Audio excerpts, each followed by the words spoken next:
ঠাকুমার সেই পুরোনো রেসিপি আজকে আমি নতুন স্টাইলে করলাম। হ্যালো ভিউয়ার্স, ওয়েলকাম জানাচ্ছি নতুন একটা মিনি কুকিং শর্ট ব্লগে।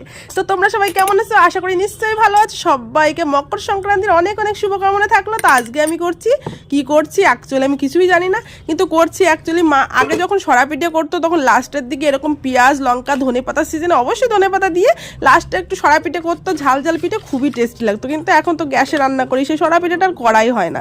তো তার জন্য ভাবছিলাম যে ছেলে মেয়েকে একটু সেই পুরোনো টেস্ট দেওয়া যাক। মাঠে গিয়েছিলাম শাক তুলতে, কটা ফ্রেশ ধনে পাতা পেয়েছি। তো ধনে পাতাগুলো পেয়ে একটু মাথায় বুদ্ধি চাপলো। তো আমি এইটা করেছিলাম, করার পরে ছেলে বলছে মা তুমি কি পিৎজা করছো? আমি বললাম হ্যাঁ, এটা টেস্টি পিৎজা এবং খুবই স্পাইসি। ছেলে বললো কাঁচা লঙ্কা খেতে তো আমার খুবই ভালো লাগে। তো ঠিক আছে, আমি কাঁচা লঙ্কা দিয়ে করেছিলাম, কিন্তু পিৎজা করলে পিৎজার মতো তো একটু সাজাতে হবে, তাই আমি সস দিয়ে একটু সাজিয়েছিলাম।